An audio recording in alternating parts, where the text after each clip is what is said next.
salva de palmas. Estão cedendo esse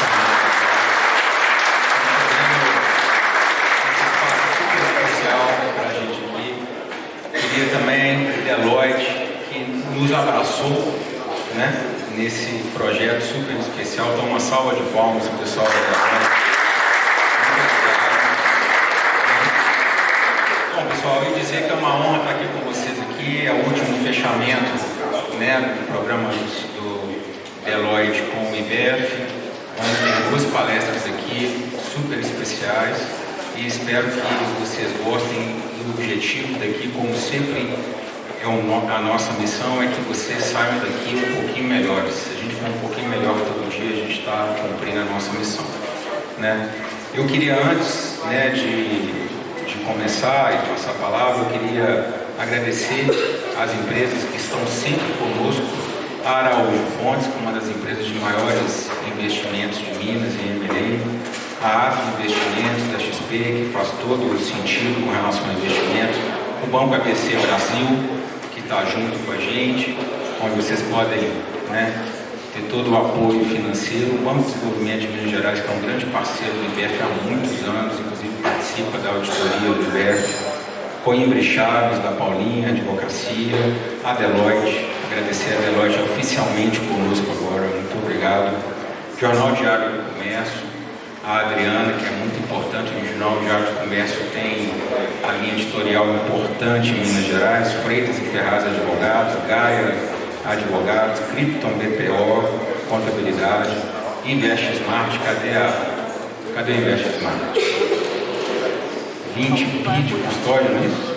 Invest Smart, 20 PID Custódio, a Mentory Bank, que está junto com a gente, que é uma empresa que compra folha de pagamento do Nordeste, que está junto com a gente, o Mercado Comum, do Carlos Alberto, a maior publicação de economia, Mauro Tavares, Advogados, Potencial Seguradora, também uma grande parceira.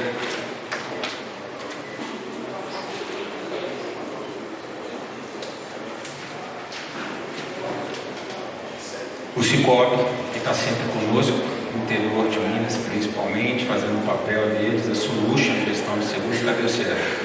Cadê o Sérgio? Sérgio. Eu não sei se vocês conhecem a Solution, mas a principal vantagem competitiva da Solution é o Sérgio, né? Atendimento personalizado, mas Tabernar Advogados, obrigado a todos, né, que a última hora estava aqui, mas vai estar com a gente no equilibrismo, e a Volk, que está com a gente aqui. Então a gente tem vários parceiros e já estamos fechados com vários parceiros no próximo ano. Então essa lista aqui só tende a aumentar, e só tende a aumentar a nossa responsabilidade com relação a entregar valor. Tá certo? Oi? Inclusive a Valk, né? O Pindro, eu não sei, Clemente, eu conheço o Pindro tem muitos anos. Eu falei, Pindro, eu não vou descansar, eu não vou sair da presidência do IBEF enquanto você não vir para o IBEF, Pindro. E tá junto aí, Bom, pessoal, eu já falei demais aqui, eu gostaria de chamar aqui para dar uma palavrinha, para falar com vocês a Deloitte, todos vocês aqui da Deloitte, que vocês tenham muito sucesso nessa última palestra, e já agradecer todo o compromisso que vocês tiveram com a gente. Não é questão de fazer mais um projeto, é questão de ter visão de entregar valor, e isso é muito importante. Isso vale muito hoje no mercado, nesse mundo que a gente está correndo o tempo todo. Você enxergar e ter visão é muito importante. Então, por favor, fique à vontade. Salve de palmas, pessoal. Obrigado.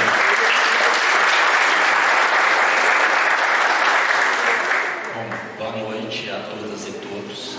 Meu nome é Daniel Primo, para aqueles que não me conhecem. Na verdade, Júlio, eu queria um pouco repetir aqui as suas palavras. Queria agradecer a presença de todos. Queria agradecer ao IBEF a oportunidade que nos foi dada, especialmente na figura do Júlio, que participou ativamente na definição do modelo do nosso projeto, na definição dos temas que a gente está abordando nessas 3 sessões. Queria agradecer também ao Fábio Carneiro, que é o nosso sócio de consultoria, e que nos ajudou, na verdade foi o mentor desse projeto aqui junto com o Júlio. Queria agradecer o Rafael Monteiro também, que nos ajudou a definir as estratégias, definir o local junto com o Júlio e a equipe dele. Agradecer ao Mauro, que está fazendo, juntando ao time do CFO Program da Deloitte agora, em conjunto com o Fábio Carneiro. Agradecer também a Vivian por parte da Deloitte e a Márcia por parte do IBEF, porque sem elas a gente não conseguiria colocar esse projeto aqui de pé. E agradecer também a BAMAC pela cessão do espaço. E eu não vou tomar muito tempo aqui de vocês, eu acho que a ideia agora é a gente passar para a palestra do Fábio. E a gente, eu não sei se avisaram a todos, mas no final a gente vai ter um coquetel aqui especial para todos nós. Obrigado.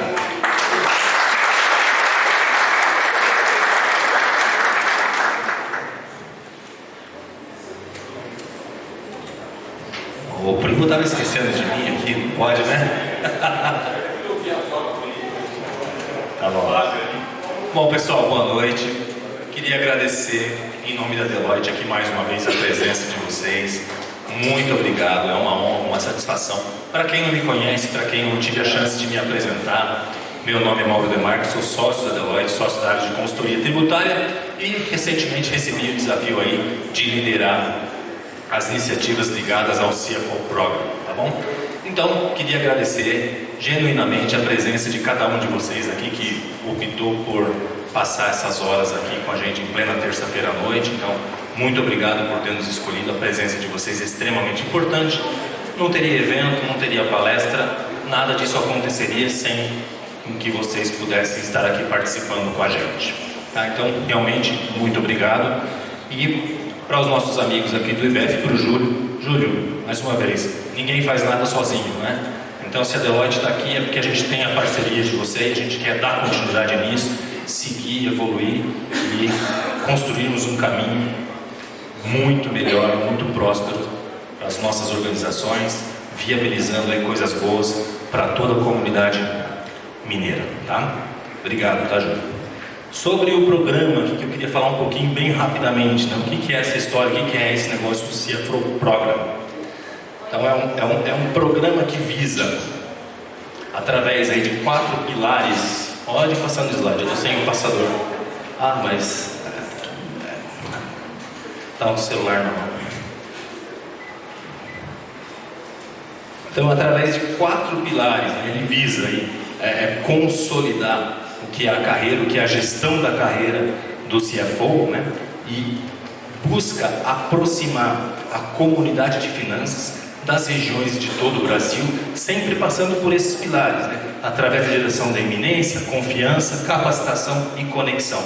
E através disso, da Deloitte junto a essas pessoas, a gente acaba sendo reconhecido como ali o que nós chamamos ali de Trust Advisor, né? Então, assim, dentro dessa comunidade, desse network que é construído entre os participantes desse programa e da Deloitte também, ou seja, criar uma comunidade onde todo mundo acaba contribuindo um com o outro genuinamente. Okay?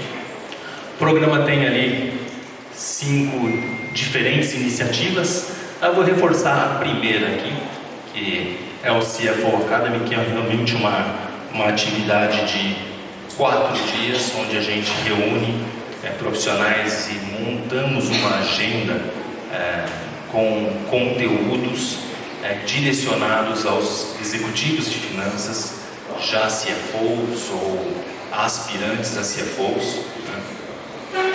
E ao final a gente tem lá uma certificação, a pessoa recebe um diploma, leva aquilo para casa e aquilo contribui para que, mais uma vez, além do network genuíno, todos os profissionais ali levem conhecimento ali para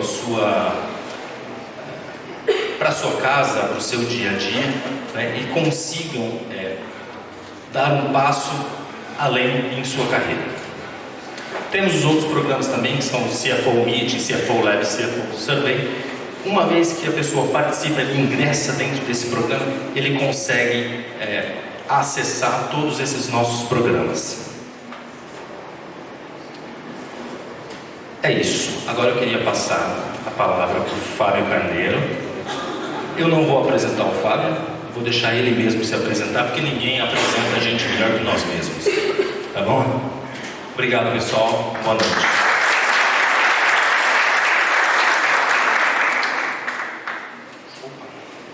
Olá, pessoal, tudo bem? Boa noite, estão animados aí? Bom, prazer, né, estar aqui com vocês novamente. Para mim tem um simbolismo especial, né? A Juliana até falou para mim, né, que eu já me despedi do CFO Program várias vezes, mas eu fiz questão de vir aqui porque foi aqui que eu comecei o CFO Program nas regiões, fora de São Paulo, né? Depois eu levei para Rio de Janeiro, para Sul, para Nordeste e para outros lugares. Então para mim tem um simbolismo especial. Então eu fiz questão dessa ser a minha palestra de despedida dentro do programa. Eu cuidei por 4 anos desse programa, com todo carinho. A gente tinha 2.500 executivos na Deloitte que participavam desse programa. Hoje a gente tem 8.000 executivos. Tem toda uma trilha de produtos e tudo que vocês vão ter acesso. O Mauro está liderando essa iniciativa, a gente já está fazendo essa transição já há um tempo. Então é um prazer estar aqui com vocês e para mim hoje tem um simbolismo mais que especial. Eu comecei aqui, eu fiz questão de terminar aqui. Bom, me apresentando, né? Essa foto aqui me favoreceu, hein, gente? Aquela foto ali atrás deu uma favorecida. Acho que já usou inteligência artificial, né? Acho que deve ter colocado alguma coisa ali para me favorecer um pouco. Bom, eu vou falar de um tema que eu sou apaixonado. Eu virei líder de finance mais ou menos na consultoria por volta do ano de 2015, mais ou menos. E eu comecei a perceber que se eu fizesse os projetos de consultoria da mesma forma, não teria emprego na Deloitte. Então comecei a estudar RPA, comecei a estudar inteligência artificial, comecei a estudar outras coisas, analítica, que já conhecia, né? Pelo menos há uns 5 anos antes, a gente já fazia muito projeto de analítica para consultoria. E passei a fazer os projetos, né, de transformação digital, depois dentro do CFO Program, os labs, também que foram super ricos de transformação digital. E comecei a gostar tanto desse tema, sou um apaixonado, e ganhei coragem para dar palestra um dia sobre esse tema. E venho dando palestra sobre esse tema, e a ideia é a gente estar trocando, e até de curiosidade, né, Júlio, né, já não conseguiu falar antes, eu estou indo cuidar da área de supply chain e procurement da Deloitte. Hoje eu tenho um time de 110 pessoas e para cuidar, né, gente por cada uma para cuidar. E aí a gente está aplicando tudo isso, né? Toda a parte de inteligência artificial, toda a parte de metaverso, toda a parte de robótica. Então um pouco do que a gente vai falar para essa inteligência de compras e de supply chain, né? A gente sabe que se a gente comprar mal é bottom line, né? Se é logística também, qualquer melhoria que a gente tenha é bottom line. Então eu passo a me dedicar, né, a essa área, mudei há 15 dias oficialmente, apesar de eu ter uma experiência regressa também em supply chain, foi meu primeiro emprego lá atrás, né? Depois virei auditor, depois virei consultor, depois passei a cuidar dos programas e agora volto eu para a minha área, né, regressa. Bom, vamos lá. Então aqui só para eu sentir um pouco aqui a idade, né, a faixa etária do pessoal, para a gente esquentando aqui um pouquinho. Quem rebobinava a fita aqui? Quem levava a multa? Tá legal. Quantos anos que a gente está falando isso daí? A gente está falando que uns 13 anos? 13? Minha filha tem 18, eu acho que até uns 4 anos dela, eu acho que ainda rebobinava a fita. Porque eu me lembro, assim, ia na Blockbuster, saía correndo para pegar os filmes, senão não ia ter o filme que eu queria. Então a gente está falando, assim, de algo extremamente rápido, tá? Então para a gente dar para eu passar o conceito aqui para vocês, então o que eu quero tentar passar, né, desses 45 minutos, que a gente se perde muito em alguns conceitos, tá? A gente às vezes confunde digital com digitalização, né, e várias outras coisas, tá? Então eu vou passar rapidamente pelos conceitos, depois eu vou passar rapidamente pelas tendências, tá? E depois a gente tem que falar também como que começa, né, essa maluquice, né? Porque eu imagino vocês como executivos financeiros, se for, tem a Deloitte, tem a Price, tem a Ernst Young, tem as empresas de software, tem as boutiques, tem a fintech, todo mundo procurando vocês, né? E todo produto funciona, né? Não tem PowerPoint feio, né? Então é difícil até de você escolher, né, o que você vai fazer, onde é que você vai focar, tá? Então eu vou trazer um pouquinho dessa famosa pegadinha do malandro, sabe? Do Sérgio Malandro, que falou Glu Glu Iê, né? Como é que a gente evita algumas dessas pegadinhas. Então, como é que essas tecnologias também estão afetando o nosso time, até nossos filhos, né? Minha filha diz que eu sou um pagador de mico danado, porque eu, quando comecei os projetos em mais ou menos 2015, ela estuda no Colégio PH do Rio, né? Um colégio conceituado de vestibular e tudo, e eu fui conversar com os diretores. Eu falei, pô, como é que a gente está preparando as crianças para esse futuro? A conclusão que eu chego é que nenhum colégio praticamente está preparando, né? As empresas estão preparando, tá? E as universidades, lugar nenhum estão preparando. Então essa daí é uma das coisas também, a gente vai falar um pouquinho disso também, como começa. E aqui só para a gente fechar, né? Começar com chave de ouro, na verdade, né? Quem gostava desse desenho aqui, do Jetson? Eu adorava esse desenho também. Então a gente pode ver que é o seguinte, né? Só faltava aqui praticamente a máscara, né? A gente ganhou na pandemia, né? Infelizmente. E de resto, eu acho que tudo já está aí, né? Relógio que avisa a ligação do seu chefe, hein, filho? Ligou, já era, que você vê que eu tenho smartwatch. Bom, gente, e aí assim, por que a gente fica maluco com isso tudo? Porque antigamente a gente tinha 100 anos para se preparar. Agora a gente não tem mais. Tá? Então a gente passou pela Revolução Mecânica, aí fomos lá naquele reme-reme mais 100 anos, né? Aí passamos pela elétrica e química, passamos por tecnologia e telecom, e depois de 2010, né, a gente passou, né, a famosa revolução do PC, a revolução dos e-mails, e por aí vai, tá? E aí, eu estou falando muito alto, gente? Tá bom? Tá? E aí, o que acontece?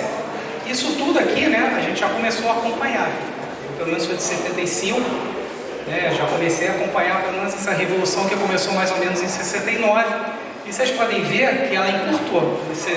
De 69 para 2010, ela já encurtou. Né? A nossa fita da Blockbuster ali, ó, já tinha sumido ali um pouquinho, né? 2010 já tinha sumido. Mas se você for ver, essas revoluções, tudo isso está encurtando. E aí, dito isso, por que isso está encurtando? Porque as tecnologias, por volta de 1970, os anos 80, os anos 90, elas não se exponencializavam. Né? Então você vê, por exemplo, a banda larga exponencializando o cloud, e por aí vai, tá? Você está vendo cada vez mais inteligência artificial conectando dados, imagens, sons, por aí vai, tá? Então, o que a gente está vendo isso aí, né? Esse grande volume de dados, de tecnologias, capacidade de processamento, os custos caindo de forma exponencial, né? Antigamente você fazia um projeto de BI e você falava... Quando eu ia apresentar uma proposta de BI, eu não falava menos de 1 milhão, eu achava super chique. Falava, não, o projeto de BI é 1 milhão. Né? Agora o projeto de BI, dependendo, você vai ver, você vai começar a colocar alguns analíticos, você vai gastar 100 mil, 200 mil no projeto. Né? Dependendo do escopo que você vai fazer. Antes, menos de 1 milhão, você não pensava no projeto de BI. Tá? Então a tecnologia, ela, além de se exponencializar, ela caiu de preço de forma assustadora. Tá legal? Aqui, gente? Se quiser me interromper, interrompe, tá? Se interagir. E além disso, essa maluquice toda, como se não bastasse toda a evolução tecnológica, né, no mundo dos PCs, no mundo dos softwares, né, em vários outros mundos, né, da tecnologia, a gente começou, né, a falar assim, tá bom, né, vamos ter mais dados para tomar decisão, vamos unir o mundo físico com o mundo digital. Né? E aí é o conceito de físico-digital ou FIDigital. Né, que é um conceito que eu acho que vocês já devem ter escutado bastante e que é chamada a era dos sensores. Então, o que a gente tem hoje no mundo? Estima-se que a gente tem por volta de 1,5 trilhão de sensores, né, trocando informações entre esse mundo físico e o mundo digital. Estima-se que daqui a 5 anos a gente vai ter pelo menos 4 trilhões de sensores. Tá? Isso a gente tem uma limitação de chips, tem algumas limitações tecnológicas para a gente poder exponencializar isso um pouquinho mais. Mas o que acontece? Você passa a ter um volume de dados gigantesco, né, para tomada de decisão. Tá? E aqui, assim, eu não vou conseguir entrar em cada uma dessas tecnologias, mas a Márcia e o Júlio vão mandar o material, a Vivi, né, o Mauro, e a ideia, se qualquer coisa, também estou à disposição. Então, o que a gente está vendo, né? A gente começa a falar de IA generativa, começa a falar de IA intuitiva, e a gente começa a ficar todo mundo maluco nisso daí, né? E o que a gente vê? Que a gente precisa, pelo menos, minimamente ter uma curiosidade. Tá? Quando eu trouxe essa trilha para cá, eu pensei, falei, pô, gestão de inovação, ela tem que entrar na cadeira do CFO, não tem como a gente fugir disso. Né? A parte de transformação digital, não tem como a gente não fugir disso, pelo menos para a gente entender, né? Pelo menos para a gente não ser enrolado. Não é que daqui todo mundo tem que saber programar em Python, né? Mas você tem que pelo menos saber para quê, aonde aquilo vai te levar, o que aquele time vai fazer, que perfil de equipe que você vai ter. Né? A área de finanças, você cada vez mais você vai contratar matemáticos, estatísticos, você tem um mix de perfis, tá bom? Isso já ocorre, tá? Bom, e uma outra coisa, né? Digital, tá? O que é o digital? É uma revolução silenciosa, tá? Ela é uma era. O que acontece assim? A gente não percebe, mas, por exemplo, todas essas tecnologias, né? A gente está falando de inteligência artificial, processamento em memory, visualização avançada, cloud, tá tudo aqui. Né? Muito mais processamento que levou o homem à lua um tempo atrás. Então isso chega para a gente de uma forma às vezes imperceptível, tá? E o que isso acontece, né? Vocês podem ver até pela gente, né? A gente está reclamando com a gerente do banco, a gente está mandando um WhatsApp também no canal, está mandando um e-mail também registrando, já está indo lá no Reclame Aqui. Então você vê que a interação está cada vez mais sendo em tempo real, tá? E isso é possível graças à tecnologia. Isso aqui é um clichê, tá? Mas isso é verdade. É um clichê que todo mundo fala. Você tem que olhar diferente, pensar diferente, fazer diferente. Simples, mas não é fácil. A gente tem uma resistência muito grande à mudança. Eu vou falar que eu não estou morrendo de medo que eu estou mudando de área? Estou morrendo de medo. Né? Eu vou ficar imponente, mas eu morro de medo também, que eu vou ter que me adaptar a uma nova realidade. Né? Vou fazer só uma pergunta aqui. As últimas vezes que vocês almoçaram fora, tá? Seja com a família, com qualquer pessoa, quem foi a mais de 2 restaurantes diferentes? Os últimos 10 jantares, as últimas 10 saídas com a família, foi a mais de 2 diferentes? Aqui tá bom. Aqui tá bom. Até que aqui o público até que tá um pouquinho mais. O que acontece, gente? A gente não gosta de mudar. A verdade é essa. A mudança dá medo.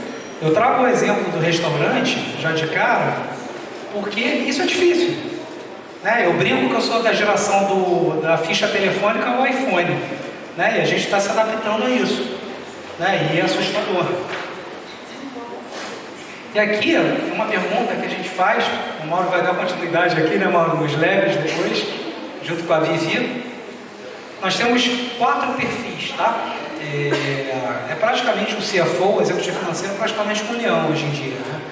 Você tem o de estrategista, né, que você apoia toda a estratégia da companhia, né, as grandes decisões, você vai ampliar planta, vai ampliar galpão, você vai comprar empresa, você não vai comprar empresa, a expansão vai ser orgânica, inorgânica, está no dia a dia de todos vocês. Catalisador, né, onde você, junto à área de RH, você define, né, não só a parte de remuneração, que vai afetar teu caixa, né, como você também atua também na decisão de um M&A, né, atua nos projetos, inclusive de transformação digital. A maior parte dos projetos de transformação digital bem-sucedidos que eu tenho visto não tem sido executivo de TI. Apesar do executivo de TI, normalmente, boa parte das empresas ainda sem reportar o CFO. Né, exceto bancos, que tem outras características diferentes, que é um pouco diferente a estrutura, mas o que a gente vê? Não tem ninguém roubando carro não, né? Tá bom. Controlador, né? A gente vai esquecer os controles, a gente vai tomar uma multa, a gente vai, né, ficar no compliance? Não, isso ocorre também em paralelo. Operador, né? A gente tem que garantir o funcionamento de tesouraria, o funcionamento dos processos, dos pagamentos, ter contas a pagar, receber, acompanhar os indicadores de DIO, de DSO, de DPO, né? E por aí vai. E aí a gente, quando faz essa pergunta nesse lab, que é um lab de transição, a gente pergunta para o CEO, pergunta para o conselho, como que gostaria que o CFO tivesse posicionado, né, em relação a esses perfis. Aí a resposta que normalmente a gente recebe é que no quadrante de cima, o estrategista e o catalisador, o CEO espera que o CFO esteja pelo menos 30%, né, e 70% contra 30%. Nos quadrantes de baixo, tá? E a realidade é um pouco diferente, né? Ela tem um desvio de 30% e depois ela tem um desvio também de 30% ali também do outro lado. E assim, como é que você consegue fazer isso, né? Tecnologia. tecnologia, preparar sucessores, né? Tem toda uma miscelânea para que você possa se dedicar cada vez mais como estrategista. Eu trouxe aqui uma pesquisa que eu gosto bastante, do MIT, né, que a gente perguntou para algumas empresas em relação ao estágio, né, de maturidade em relação a dígito, o que a gente vê, tá? Muitas empresas estão, principalmente aqui no Brasil, elas estão começando a explorar, tá? Estão mais na fase de explorar e estão mais na fase de fazer, né? Começa a expandir para outras funções. O tornar-se, você não consegue sem uma grande mudança de cultura, tá? Sem ter uma cultura na empresa que você entenda que o erro faz parte, que você está testando novas tecnologias, né? Você entenda que isso é normal, né?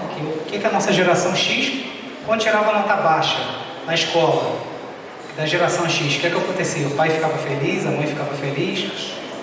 Quem tomava as chineladas aí? Ninguém não? Né? Então, assim, a gente é de uma geração da punição. A verdade é essa. A gente não tolera o erro. Tá? E, assim, isso é muito difícil. Tá? Então, a gente caminhar para aquilo ali, né? Tem uma palavra que eu odeio, que eu acho que clichê danado com mindset. Mas é uma mudança de mindset. Né? Que a gente vai fazendo em casa, nossos filhos vão desafiando a gente e outras coisas assim do gênero. Meus filhos praticamente me mandam em mim hoje em dia.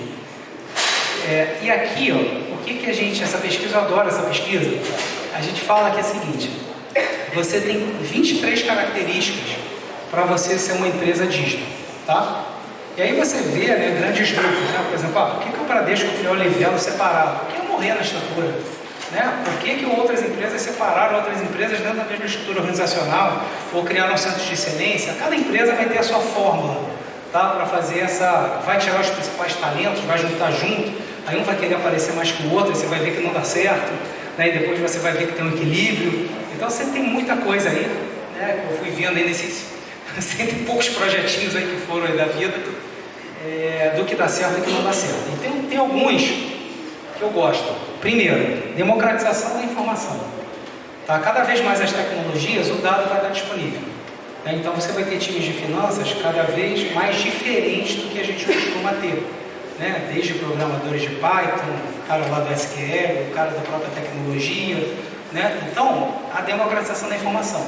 Eu na Deloitte, eu sempre falava assim, quando me mandava alguma coisa em PDF, até hoje eu faço, eu pego o telefone, né, e ligo para a pessoa. Eu falo, vem cá, a gente trabalha na mesma empresa?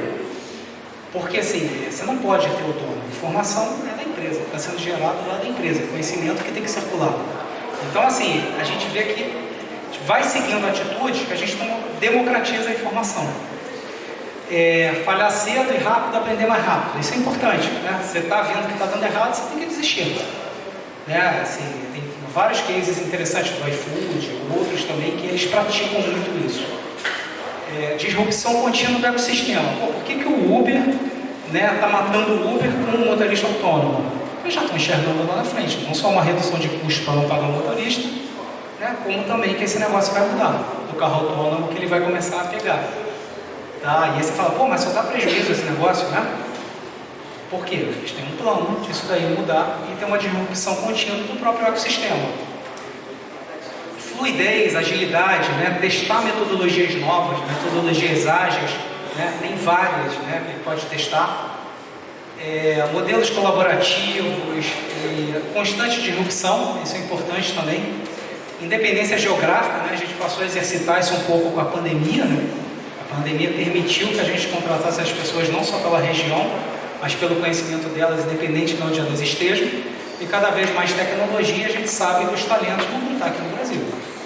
Né? Há um shortage gigante de talentos e hoje existe, né, a mesma quantidade de vagas abertas para tecnologia, praticamente quando a gente fala mundialmente, do que a gente tem praticamente desempregado. Né? Como que essa equação vai fechar? Né? Porque você leva um tempo a formar essa nova força de trabalho. Né? Como é que essa equação vai fechar? É bem difícil. Tá? Bom, mudanças contínuas dos critérios de decisão, ser uma empresa mais ágil, mais fluida. Então essas são algumas coisas. Tá? E aí o que a gente vê também? A gente vê a legislação, ela caminha sempre mais devagar, não só aqui no Brasil, mas como também no mundo. Os negócios, né, se adaptam. as pessoas se adaptam mais rápido. A gente está falando de cloud, está falando de inteligência artificial, né? A gente está conversando lá com a Alexa, não é inteligência artificial. Você está conversando com a Siri, é inteligência artificial. Né? Então a gente se adapta mais rápido, sem a gente perceber. Só que nas empresas isso demora. Dados, né? Exponencializando, não só pelo conceito do feedisto, né? E tecnologia também acompanhando também essa parte. Tá legal até aqui? Alguém discorda? Tá, legal. Beleza, agora eu vou aquecer um pouquinho mais. Então, o que a gente vê, o que vai acontecer, tá? Finanças, ela vai ser uma fábrica. Tá? A partir dos dados, que você tem os dados já automatizados, ela vai ser uma grande fábrica de insights. Né? Para negócio, para tomada de decisão, porque você possa atuar cada vez mais naquela camada de estrategista, de catalisador. Isso é tão rápido quando eu esperava? Não, graças a Deus não, né? Senão a gente não dava nem tempo da gente se adaptar. Porque assim, em 2015 eu fiquei desesperado com isso. Eu achei que esse negócio fosse ser muito mais rápido do que foi. Do que está sendo, na verdade. Tá? As aplicações, o RP, né, ele já tem nuvem, processamento em memória, o banco de dados já está integrado, você já lê mais rápido. Então tem várias outras coisas. Você implantar um SAP HANA, não tem nem comparação com você implantar uma outra plataforma, seja da SAP, seja da Oracle, seja de qualquer outro desses fabricantes. Tá? Primeiro que você, com a nuvem você já escala, você já faz outras coisas. Então já a nuvem já está neles. Ciclos financeiros, finanças em tempo real. O processo que me dá mais raiva é o Planning, Budget e Forecast. É o processo que eu tenho mais raiva. Porque é um processo que você fecha e ele já está morto, ele já desatualizou. Né? Então assim, você tem muita tecnologia hoje que você já faz isso em tempo real. Só que as empresas ou desconhecem ou não aplicam. E falam assim, isso aqui todo mundo sabe fazer, pô. O orçamento eu faço na minha casa. Então, para que eu vou implantar esse troço aqui em tempo real? Para saber qual é o impacto de eu botar uma fábrica um mês antes, um mês depois, investir um mês antes, um mês depois. Você tem que revisar todas as bases. Se você não tem tecnologia, você fica doido com isso e além do que você vai errar, né? Você não vai saber se é a versão V23, se é a V30 do orçamento que está valendo, né, gente? E quando vai alguém e mexe a fórmula lá, é aquele desespero, você nunca mais acha o erro, né? Eu já implantei muito ABZ, já implantei muito orçamento matricial base zero, eu sei como é que são essas coisas aqui também. Modelos operacionais, tá? Então a gente vai ter novos modelos de prestação de serviços, tá? Vai ser uma área cada vez mais consultiva, mas uma área cada vez mais de insights, cada vez mais estratégica. Tá? Força de trabalho e ambiente de trabalho, todo mundo aqui está vivenciando, né? Time remoto, você não consegue contratar, né? A gente abre uma vaga, a pessoa pergunta, é remoto? Eu tenho que ir no escritório? Nova geração, a gente não quer ir. E se eu não contrato? Fala, tá bom, legal. Mas sou Deloitte, estou em 150 países, faturamento de não sei quantos bi, não está nem aí. Tá? Então, assim, isso não atrai. Se não tiver propósito, outras coisas, não atrai. Papel de finanças, né? Então, informações vocês viram ali, aquela doideira toda, né, do dígito. E o que a gente vai acelerar agora aqui, que ainda tem uma outra apresentação.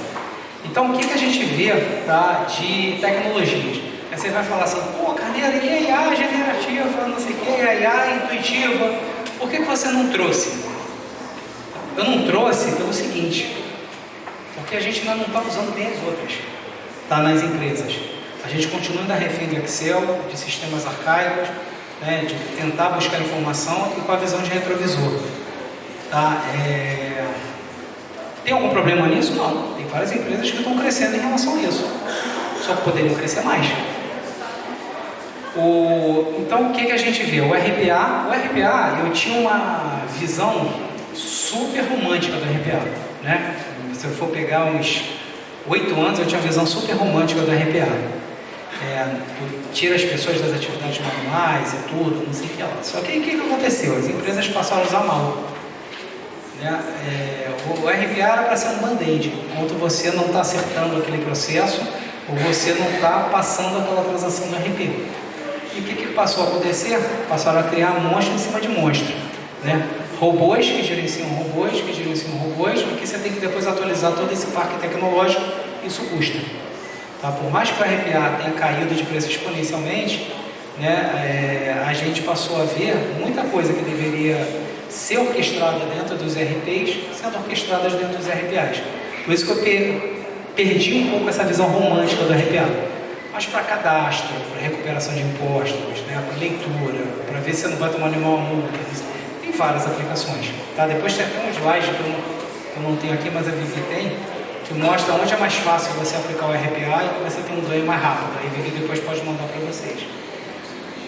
Blockchain, né? Blockchain a gente viu algumas iniciativas, mas ainda não pegou mesmo.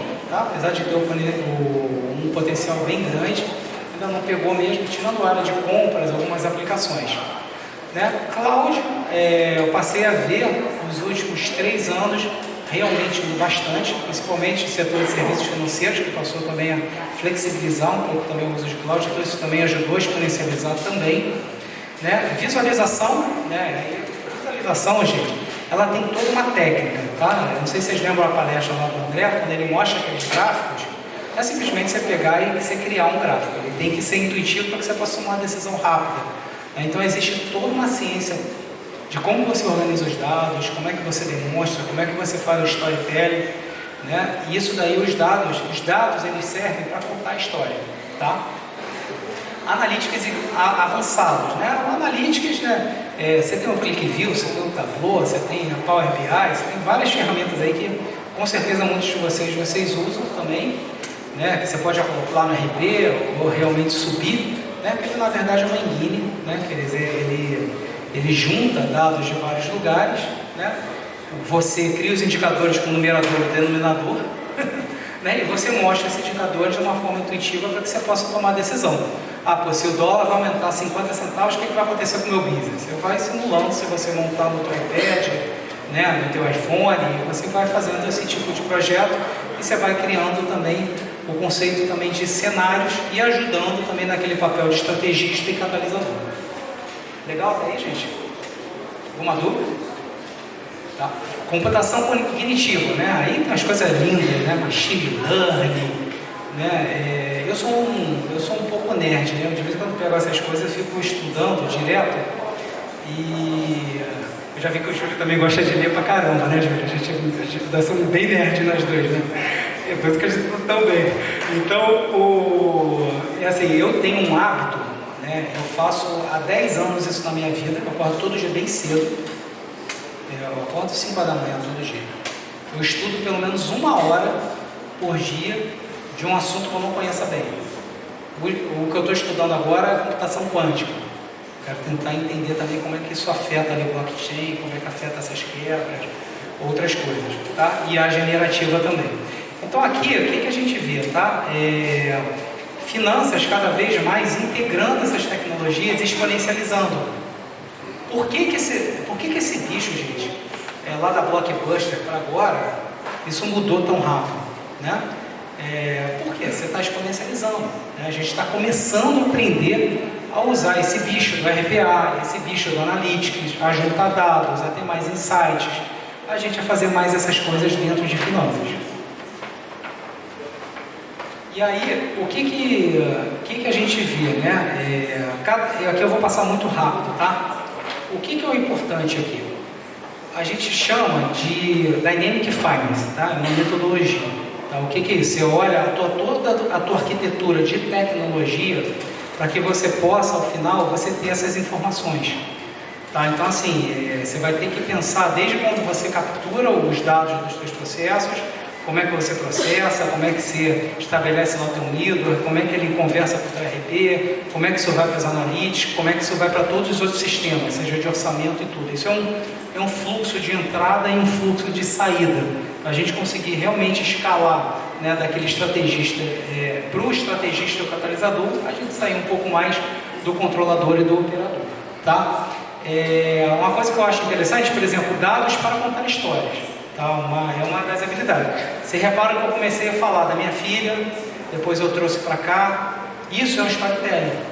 Então, assim, cada vez mais o profissional de finanças ele vai precisar contar a história através de dados, contar a história através de fatos, vender suas ideias.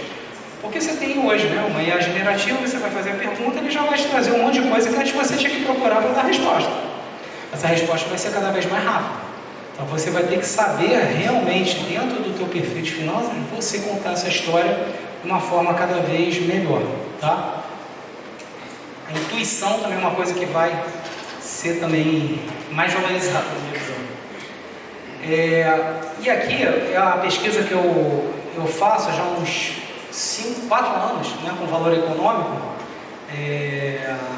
e o que a gente vai perguntando em relação a algumas tecnologias, né, como é que está o uso, né? Então, assim, Cloud aumentou assustadoramente, ferramentas de visualização também aumentou bastante. Aí vocês podem ver que dessas tecnologias todas, você vê que há também não só desconhecimento, como ela não é usada na sua amplitude, tá? Às vezes é usada na área de impostos, mas não é usada na área comercial, né? Então você vê que essas tecnologias a gente está cada vez mais aprendendo, né? E por que isso, né? Existe não só um desconhecimento, né? E eu imagino vocês também toda hora recebendo fornecedores diferentes, né? Até para tomar uma decisão é difícil.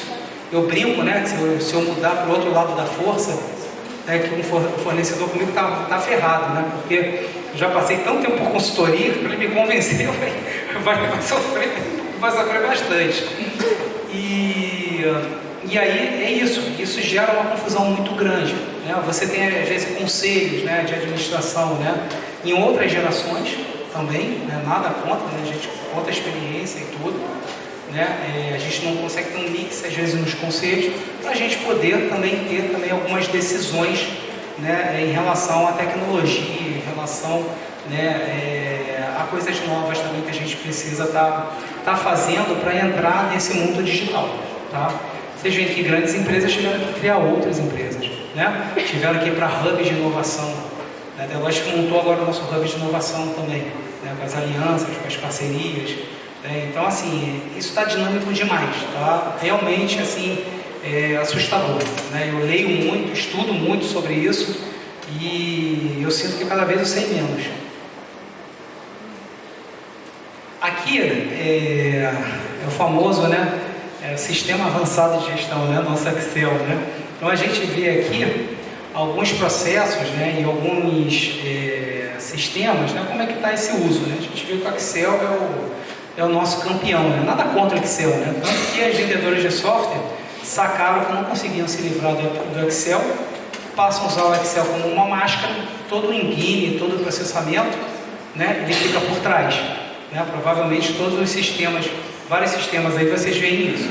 E aqui, ó, o que a gente vê, tá? A natureza de força de trabalho, ela cada vez mais, ela vai ser um mix, tá? Então, por exemplo, você vai falar assim, poxa, eu vou ter que contratar aquele meu profissional de tecnologia, CLT, botar ele aqui 8 horas, não sei o que lá, dependendo do tipo de tecnologia, você não vai conseguir. Ele vai trabalhar para você, ele vai trabalhar para o teu concorrente, vai trabalhar para outro cara na Índia, vai trabalhar para outro cara na China, e tá tudo bem para eles. Tá? Então, assim, nossos modelos, inclusive de trabalho, de tudo, eles são engessados para a gente sobreviver também nesse mundo e contratar os talentos que a gente precisa nas empresas. Isso é um desafio em qualquer lugar, tá? Então, cada vez mais a gente vai ter freelancers, a gente vai ter gig workers, a gente vai ter crowdsourcing e por aí vai, tá? E outros modelos mixados disso aí tudo e mais um pouquinho. Aí aqui, né, para falar que eu não botei a inteligência artificial ali também, eu botei um bonequinho ali, para a gente ver que, assim, 2023 a gente já começa, né, a ter uma aplicabilidade maior, né, cada vez mais dessas tecnologias no nosso dia a dia, tá? E nossa força de trabalho é composta por milênios, vai ser composta por milênios, né, praticamente. Né? Então, assim, nossa força de trabalho está renovando, pressionando a gente. Olha os nossos filhos em casa, né? É a nossa força de trabalho. Vai ser aquelas 500 perguntas, aquela ansiedade, aquelas coisas, quem está vindo trabalhar com a gente. Né? Então, como é que a gente vai reter? Né? Por isso que, assim, cultura, propósito, né? Você não pode pensar só em tecnologia. Tem que pensar em tudo hoje em dia, como o CFO. Né? Quando eu falo que o CFO ele é estratégico junto com o RH, porque ele está pensando também em cultura, ele está pensando também em outras coisas. Então, assim, a vida está dura para a gente. Quais são as habilidades críticas, né, que a gente tem visto, tá, em relação à força de trabalho? Capacidade de influenciar, né, de antecipar, né? Não é pessimista convicto, né? Que sempre antecipa as coisas, mas que consiga trazer a solução, consiga usar os dados, consiga se adaptar, que tenha resiliência para poder trazer. Confortável com ambiguidade, né? Eu agora estou exatamente passando esse momento, estou tentando ficar confortável com a ambiguidade, de mudar de função, né? Então, assim, não é fácil para ninguém. Tomar decisão, pensar de forma estratégica e ter um storytelling. O que eu estou fazendo aqui hoje nada mais que um storytelling, né? Não adianta você ter 3 mestrados, 5 doutorados, se você não consegue contar uma história e chegar a uma conclusão numa empresa. Tá? Você está estudando à toa, né? E à toa não, né? É pesado.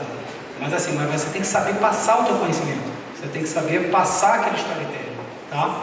E isso daí está sendo cada vez mais importante. Onde e como começar?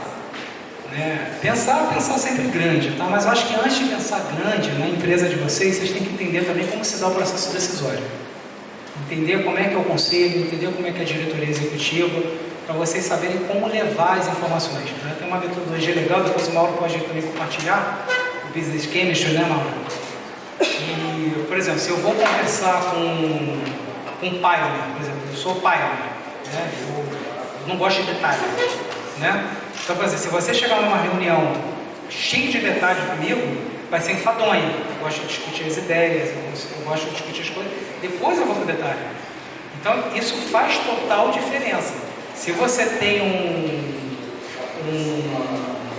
um CFO ou um CEO que ele seja driver, ele quer resultado, né, você vai ter que ter uma outra abordagem, né? E por aí vai, né? A gente dá na academia de CFOs bastante isso. Isso também é importante, tá, gente? Eu não levava a sério isso, já tomei muito na cabeça em algumas reuniões, depois eu tive que refazer, ou nem tive chance depois de fazer de novo para vender a ideia que eu tinha, tá? Você tem que entender com quem você está falando. E aí, o que a gente vê como alavanca, tá? As empresas, um outro erro também muito clássico que eu vi nesses anos, as empresas elas implantam RP como se estivessem fazendo atualização do RP. Primeiro que são duas alegrias, né? Primeiro que é um saco você validar o budget para implantar o RP. É discussão em cima de discussão, é uma grana danada. Depois você mobiliza todo mundo, parceiro, terceiro, dá um monte de coisa errada. Falar que tem projeto de RP que é tudo bonito de início ao fim é mentira. Nenhum projeto de software é assim. Nem a atualização do Windows 95, que era plug and play, deu certo de primeira, eu tive que desligar a máquina, né? Então assim, não funciona bem assim na vida real, né? Então, assim, as empresas erram, 2 projetos que eu acho que as empresas erram. Assim, pelo menos a experiência que eu tenho, né? Ainda estou tendo experiência, né? Tem pelo menos uns 14, 15 anos trabalhando comigo. Que eu vejo, RP é um clássico. Primeiro que ele encara como uma atualização de um software, praticamente. Você está atualizando um software, botando rios de dinheiro porque a SAP está te obrigando ou porque a Oracle está te obrigando. Ou outro fornecedor de software TOTOS, ou outro está te obrigando que você tem que atualizar. Mas, na verdade, ele é um projeto de negócios, né? Onde você quer chegar quando você escolhe um RP? Pô, eu estou comprando empresa, como é que eu vou espetar tudo? Né? Todos os sistemas, qual RP que é melhor, qual RP que é pior? Né? Eu vou crescer só organicamente, será que ele aguenta a volumetria, né, do que eu tenho que processar aqui para frente? Né? Então, assim, são perguntas que você tem que estar sempre fazendo quando você vai escolher um RP. As empresas pegam muito disso daí e gastam dinheiro. Aí depois vão para o RPA, aí usa as tecnologias como remendo. Então, assim, tenta entender também o que a TI de vocês está fazendo, né, em relação a isso. O executivo de tecnologia de vocês tem que entender de negócio. Tem que saber o plano estratégico tanto quanto vocês, para não tomar decisões erradas, tá? O modelo de entrega de serviço vai ser centralizado, vou ter centro de excelência, não vou ter, eu vou fazer mix de equipe de finanças com de tecnologia, vou criar aquele bicho que o pessoal chama às vezes de agilidade da TI, vou chamar outras coisas. Então isso tudo você tem que pensar também, tá? Ferramentas digitais, estratégias de talentos. E aqui, se eu tivesse que atualizar essa apresentação agora, eu colocaria primeiro a parte de cultura. Não adianta, se você tem uma empresa que tem uma cultura que você errou, vai para a rua, quem é que vai fazer? Né? É dificílimo, tá? Você motivar talentos dessa nova geração, você sabe que você vai errar, vai para a rua. Né? Filho, quando erra, a gente tem que manter em casa, né? Funcionário não, né? A gente acaba mandando para a rua. Então, gente, é toda uma mudança cultural, tá, que a gente está passando. Então, assim, cada vez mais a gente vai ter que ser pelo menos um pouco entusiasta. Eu não considero entusiasta, não considero a pessoa que conheça profundamente tecnologia, mas eu, por exemplo, eu consigo hoje, se eu tiver com o time de tecnologia da Deloitte, quem estiver falando alguma besteira, eu consigo criticar. Né? Eu já consigo ter esse olhar que eu consigo criticar. Né? Um projeto ou alguma coisa, eu fazer um QA melhor. Resolver dois problemas, né? E cada vez mais a gente vai ter que cada vez mais desenvolver soft skills, né? De influência, né? De liderança, né? De storytelling, entre outros, tá? Então aqui, gente, como é que você pode implementar, tá? Quais são as ambições? Eu fiz um lab para uma empresa de navegação centenária, que foi um lab que me marcou. Primeiro que é uma empresa de navegação, então eu já fui com um preconceito que o negócio não seria inovador.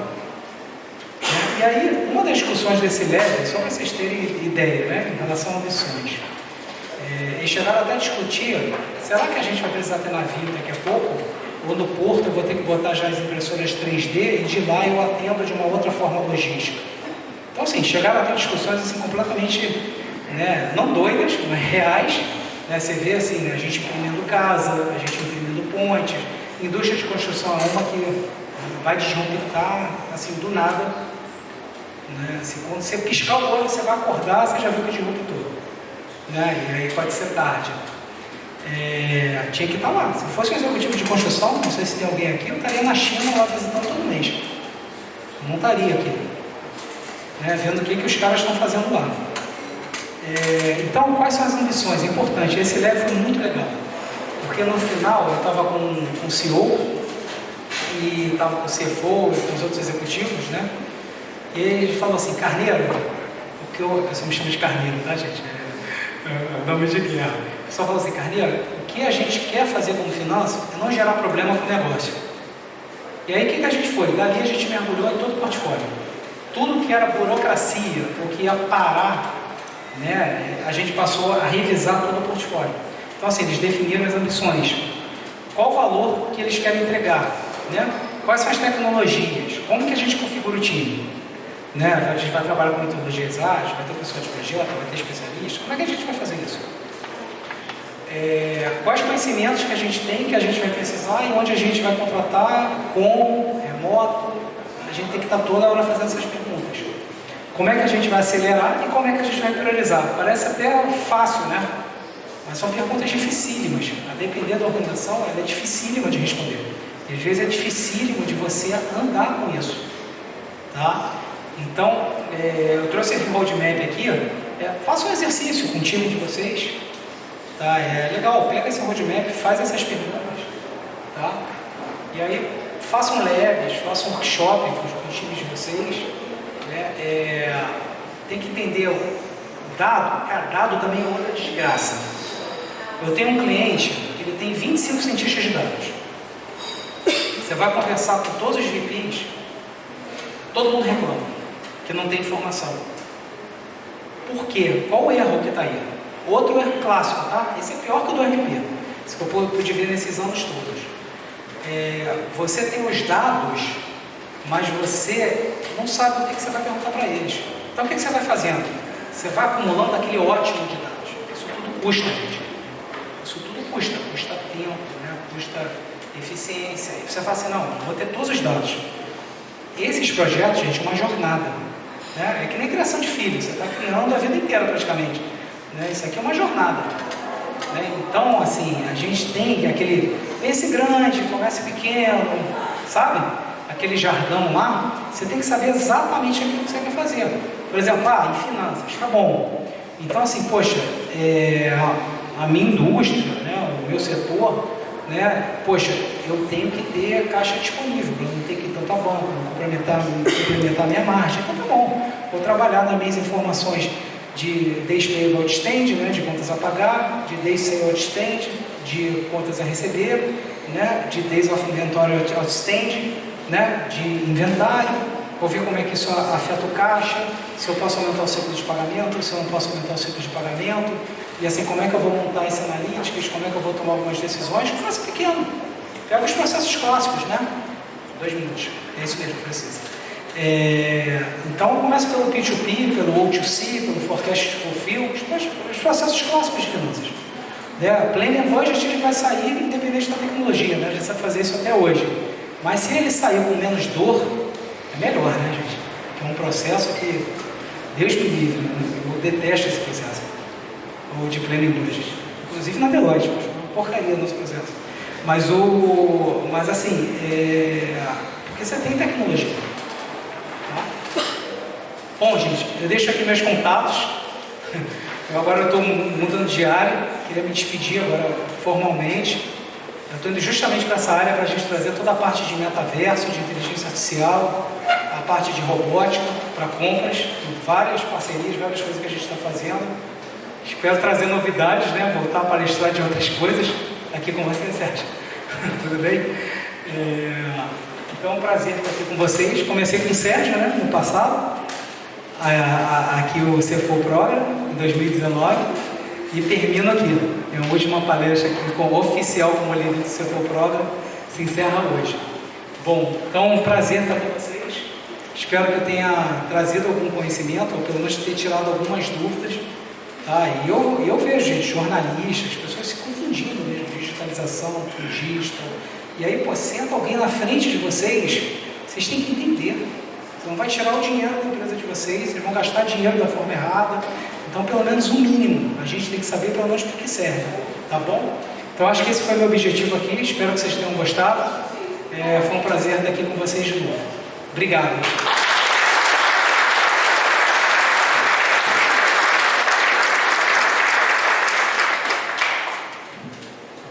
Oi, bicho, em nome de todo mundo, quero te desejar muito sucesso. Sei que você está com frio na barriga. Te desejar muito sucesso, viu? Bom, pessoal, vamos ver agora o vídeo institucional da BAMAC, que está nos recebendo aqui, uma cara super especial. Vamos lá. Para ser verdadeiro, tem que encontrar o seu propósito. Para ser sustentável, tem que respeitar o mundo. Para ser ético, tem que ser responsável com o mundo. Para ser seguro, tem que aliar ambição e humildade. E para ser humilhado, tem que acreditar no trabalho. Quem acredita em um sonho, constrói seu futuro. Somos produtos financeiros, veículos de alta performance e produtividade. Somos sonhos e conquistas. Somos o Grupo BAMAC.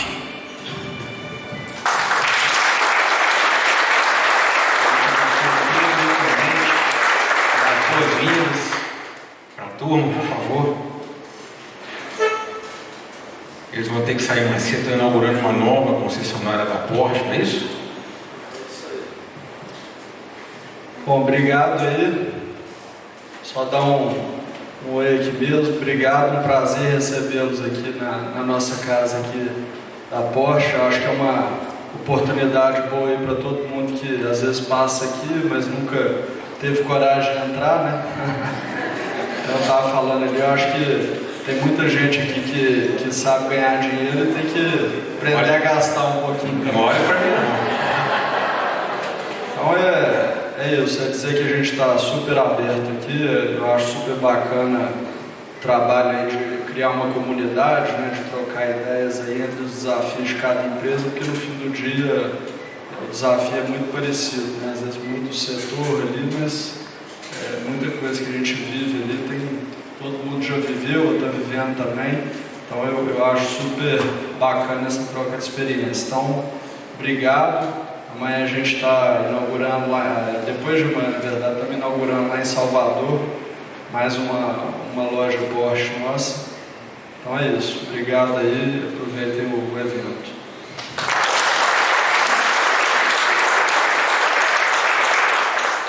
Acho que o chefe já falou tudo, né? Então, obrigado a todos aí. Eu acho que é um momento especial para nós poder prestigiar e estar com vocês aqui. Eu acho que vamos ter muitas oportunidades de fazer outros giros e trocar essas experiências juntas. Satisfação é imensa estar com vocês. Muito obrigado.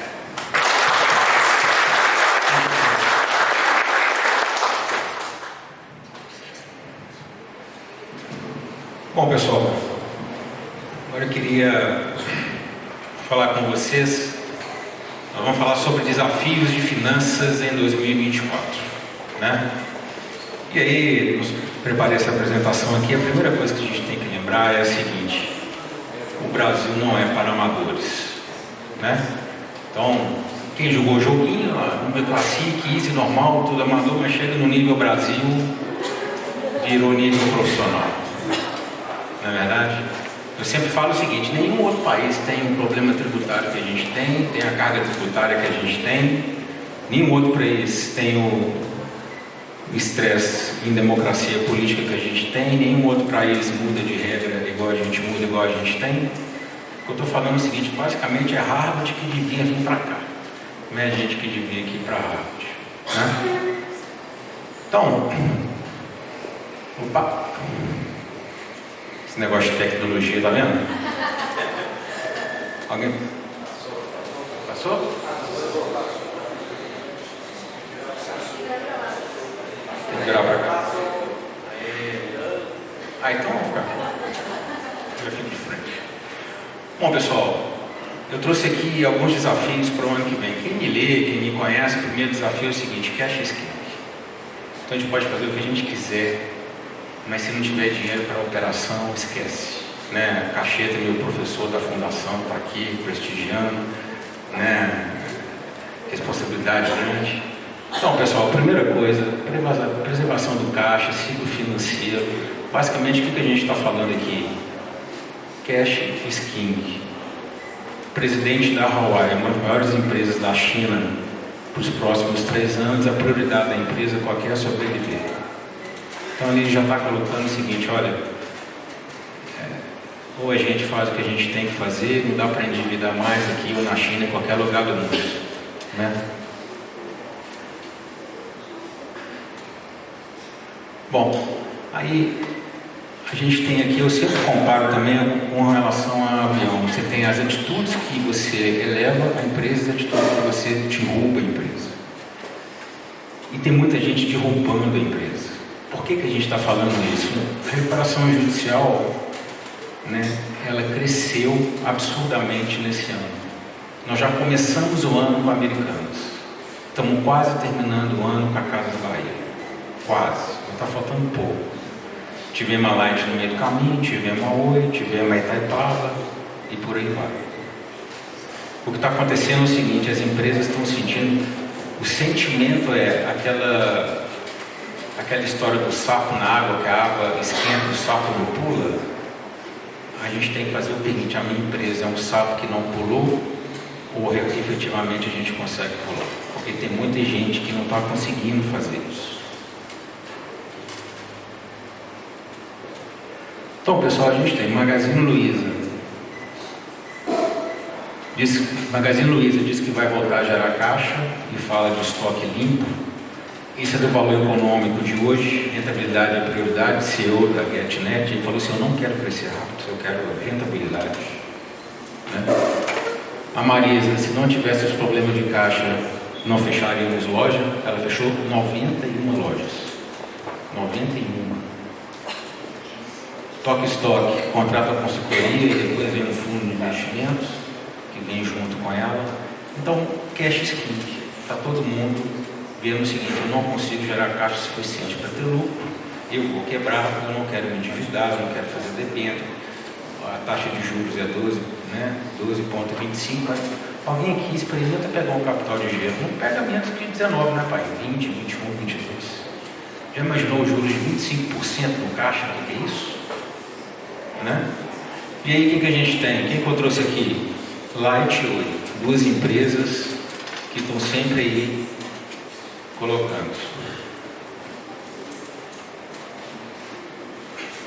Eu trouxe um dos maiores investidores falando que o problema é caixa. Essa empresa aqui, ó, reportou problema de caixa, a ação dela caiu nos Estados Unidos. E isso aqui foi notícia de hoje.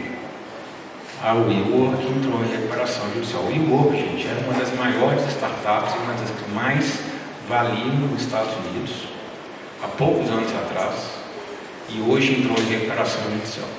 Se alguém falasse há 3 anos atrás que a WeWork entrar em recuperação judicial, você é doido, você é louco. E está aí, recuperação judicial.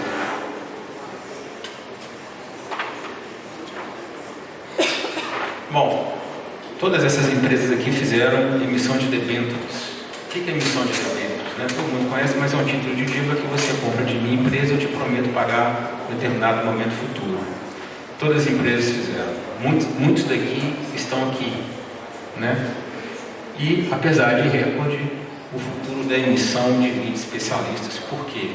Eu não estou fazendo, muitas vezes, debêntures para fazer investimento. Muitas vezes eu estou fazendo debêntures para pagar outras debêntures. Eu estou fazendo uma nova dívida para pagar novas dívidas. Isso é cavar um buraco. E isso é um desafio muito grande nas empresas. Então, assim, sem liquidez é igual sem combustível. Sem geração de caixa é igual a turbina. Não adianta você estar com a vela lá em cima, se a turbina está fraca, ele vai cair. É o que está acontecendo com as empresas, é um dos maiores desafios. Bom, leitura de cenário, o terceiro maior desafio. Então a gente tem 2023 e como é que é 2024? As empresas, a tendência é menos liquidez, maior inadimplência, apesar do desenrola, hein, gente? Saiu também a notícia do valor econômico. Até 2 salários mínimos, 47% está endividado no cartão de crédito, que é 450% ao ano, que não vai comprar geladeira, né? Inadimplência e maior endividamento. Bom, quem está com esse cenário aqui, essa semana nós tivemos a Starbucks, né? A Soul Rock entrou com a recuperação judicial da Starbucks, criou muita escala, aumentou loja e tal, e não deu conta de pagar a conta, né? E é 1,23 milhas que também escalou demais, viu o faturamento, cresceu, todos os aeroportos, 1,23 milhas, todo mundo achando muito legal comprar passagem para a Europa a metade do preço, mas não se sustenta, né, gente? Não existe almoço grátis, né? E aí Starbucks 1,23 milhas, não souberam medir a altitude, não souberam medir o cenário corretamente. Nós, CFOs, nós que estamos na área financeira, a gente tem que saber medir cenário, fazer conta, igual o Fábio falou. A gente não precisa mais fazer conta. Tem um sistema que faz a conta para a gente, vai entregar um monte de conta pronta, bonita, confiável, sintética na sua tela. O que eu vou fazer com isso? Né? Esse é o desafio. Bom, leitura de cenário que eu trouxe todas para vocês, inadimplência, guerra da Ucrânia e tal. E aí, como é que a gente se circula? Como é que o meu segmento, como é que eu profissionalmente, como é que eu circulo nesse mundo? Eu tenho certeza que a gente vai responder assim, não sei. A resposta é essa mesmo, não sei. Aqui, se vocês pararam para pensar, em 2019 o dólar era 4,90, esse é o quarto desafio, que é manter margem. Então de lá para cá o dólar aumentou 21%, a Selic aumentou 145% e a inflação mesmo diminuindo, que eu questiono, não sei se vocês estão com mais dinheiro, né? Se a inflação efetivamente caiu do jeito que está falando que caiu, está com mais 20%. Então você imagina, eu estou vendendo uma Porsche. Eu estou com 145% a mais de Selic, eu estou com 21% a mais de dólar, eu estou com 20% a mais de inflação. Para onde vai minha margem? Ah, não, eu vou aumentar o preço da Porsche. Beleza. Mas isso aqui corrói o poder de compra também de quem está comprando a Porsche, certo? Aonde que vai impactar? Na minha margem. Ou eu vendo com menor margem, ou eu vendo com prejuízo. Se eu vender com prejuízo ou sem margem, porque eu falo de trocar dinheiro. Então é isso que está acontecendo com as empresas. E quem está fazendo muito bem? A Heineken. Isso aqui é benchmark. Aumentou o preço da cerveja e está indo muito bem. E quem fez muito bem? A Ford. A Ford saiu do Brasil, não foi? Foi aquele buzum todos. Vocês sabiam que a Ford no Brasil, um dos maiores lucros hoje da Ford, o que ela está vendendo? Picape de alto luxo. Está importando picape e vendendo. Saiu do Brasil, operação deficitária, e está vendendo a picape tendo lucro. Né? Então, manter as margens, pessoal. Não vendam com prejuízo, mais rápido vocês vão quebrar, ok? Bom, aí eu trouxe aqui, ó, dona da Centauro fecha 10 lojas, a Barclays, que é um banco norte-americano, corta custo, dona da Casa Bahia anuncia plano de fechamento de até 100 lojas, Dexo perde share e margem, então está todo mundo preocupado com isso. Isso aqui são notícias recentes. Bom, e aí vem a questão da tecnologia. O Fábio já falou, não vou estender. A única coisa que eu quero colocar para vocês é o seguinte: na minha visão, a gente está com o maior ciclo de tecnologia. Isso aqui é notícia de hoje no Jornal Valor Econômico. Essas Big Techs aqui vão investir 42 bilhões em inteligência artificial. 42 bilhões ao dólar de 5 é 200 bilhões de reais. O Brasil vai investir ano que vem em tudo. Estrada, não sei o que, para lançamento, tudo. Para tudo. 9 bilhões. O que a gente está falando aqui é que ano que vem essas empresas vão investir 22 vezes mais do que o Brasil vai investir ano que vem. Só que elas vão investir 22 vezes mais do que o Brasil vai investir só em inteligência artificial. Esse é o tamanho do nosso buraco. Né? É linda a Porsche, mas ela não é feita no Brasil. Ela é importada, está gerando emprego aqui, são empreendedores, é muito importante, mas a tecnologia, as patentes, né, a mão de obra qualificada, a estratégia financeira, a estratégia de negócio, a estratégia mundial, o design, os fornecedores, não está no Brasil. A tecnologia que virá no lugar da inteligência artificial está vindo aqui. Bom, pessoal, quem que não viu isso? Kodak. Aí todo mundo fala assim, a Kodak saiu do mercado porque veio a fotografia digital. Errado. A fotografia digital foi apresentada à Kodak pela própria Kodak, o engenheiro da Kodak. O que acabou com a Kodak foi ela não ter visto isso. Blockbuster foi oferecido para ela a Netflix. O que acabou com a Netflix não foi a Netflix, foi ela não ter visto isso. BlackBerry, que eu amava o BlackBerry.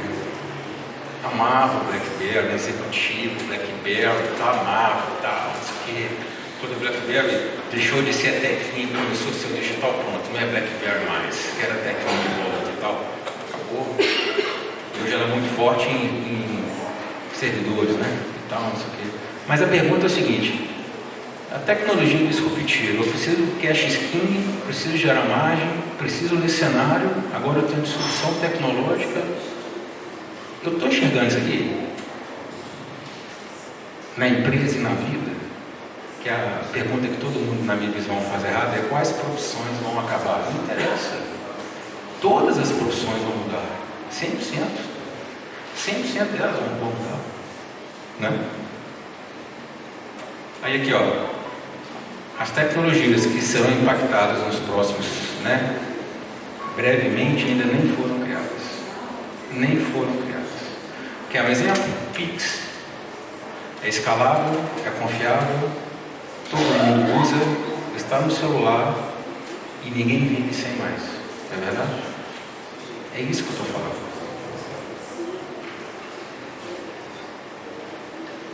Bom, Pix, Uber e o ChatGPT, seus consumidores enxergarão seu produto de forma diferente nos próximos 3 anos. A empresa está preparada para isso? E aí eu trouxe um exemplo, se vai ser o próximo slide, um exemplo meu. Nós somos fábrica de equipamento médico, certo? Eu faço isso aqui, ó. Ok? Em 2016 foi criada essa empresa aqui, ó. Então ela já está com um sistema, é um vidro, que você coloca em cima da cabeça da pessoa e faz com esse vidro, com essa tecnologia, o que esse equipamento faz. Daqui a pouco ela está fazendo isso aqui. E aí, ela já está com 20 milhões, e aí nós temos 3 anos. Eu tenho 3 anos. Disso aqui para isso aqui. Já imaginou isso aqui chega no Brasil em todos os hospitais? De forma escalável?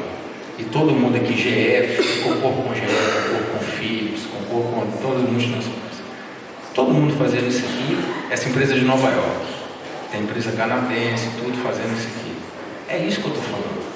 Nós estamos enxergando isso, o segmento de vocês estão enxergando, porque eu tenho que enxergar no meu. Né? Bom, e aí falando do sexto, a pessoa certa, o Jim Collins aconselha, quem não leu qualquer livro do Jim Collins aconselho fortemente, ele tem uma frase muito forte: as pessoas não são os ativos mais importantes, as pessoas certas são as pessoas certas, né? E esse é o grande ponto. E a dificuldade de crescimento, gente, não falta dinheiro no mundo, tá? Não falta fundo de investimento, não falta dinheiro no mundo, não falta dinheiro para você crescer, não falta tecnologia, não falta nada. O que falta é gente qualificada. O principal problema de crescimento das empresas, principalmente para a digitalização e tudo colocar, é mão de obra qualificada, que é onde nós, né, brasileiros, nós, né, Davi, Bárbara, Renato, o Brasil está deveria ser a primeira discussão do Brasil, deveria ser essa, a segunda deveria ser tecnologia. Então, gente, olha que legal que ele fala. Eu não sei, eu mostrei aqui a questão da área da saúde, né? Não sei aonde devemos levar essa empresa, mas sei que se começar com as pessoas certas, fazer as perguntas certas e engajá-las em um debate vigoroso, encontraremos uma maneira de tornar essa empresa ótima. Não sei para onde que vai a tecnologia que eu mostrei para vocês, mas eu preciso ter a turma preparada, qualificada para conversar sobre isso, para ver para onde é que a gente vai.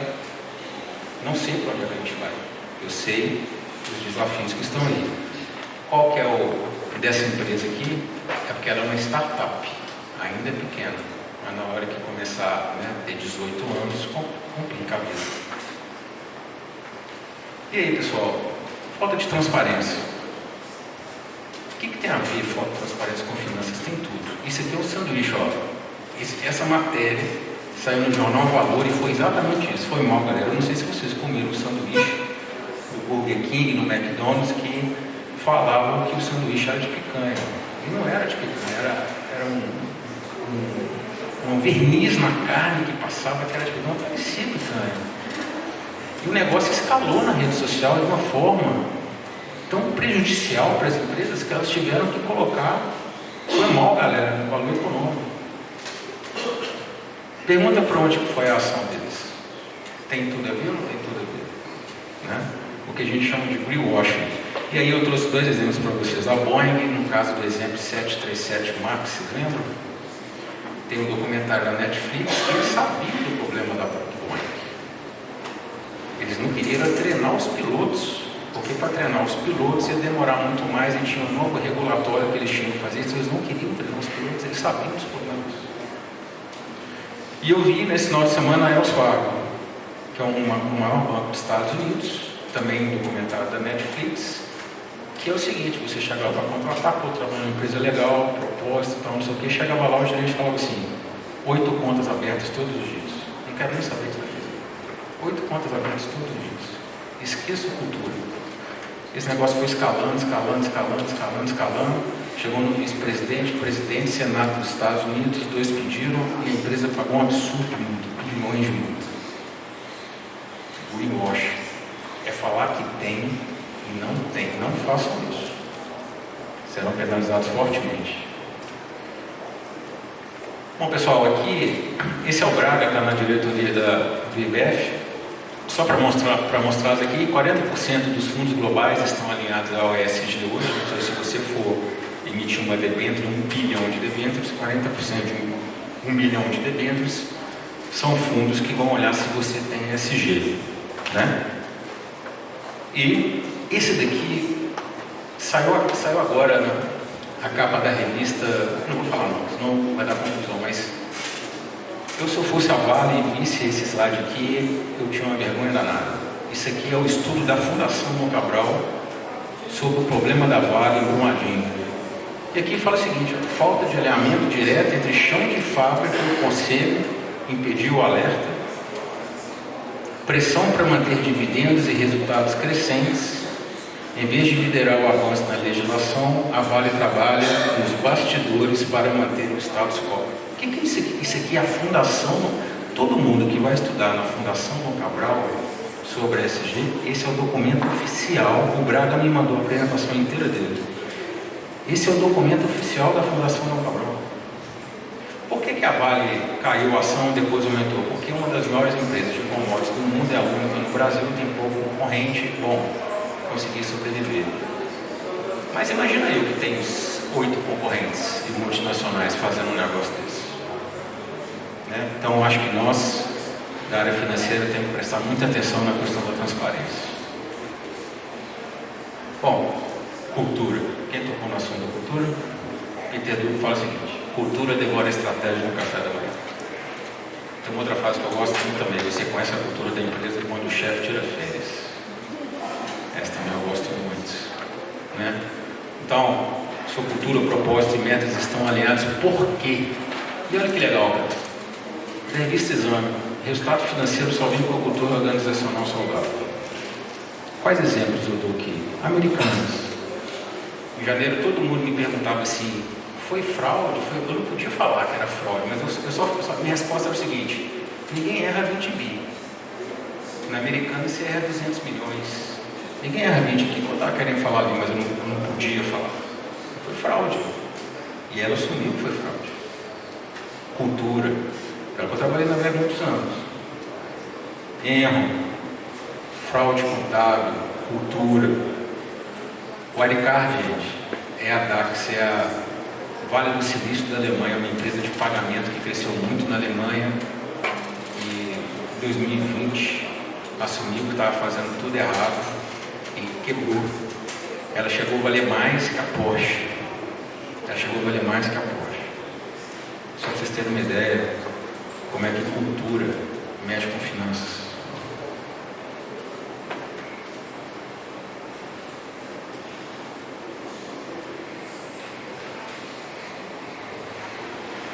Execução errada, gente. Outra coisa que mexe mais com finanças, um dos maiores riscos para o ano que vem. Isso aqui foi aquele navio que ficou preso uma semana no canal do Panamá. O cara, em vez de ir reto, virou para a direita. Encalhou.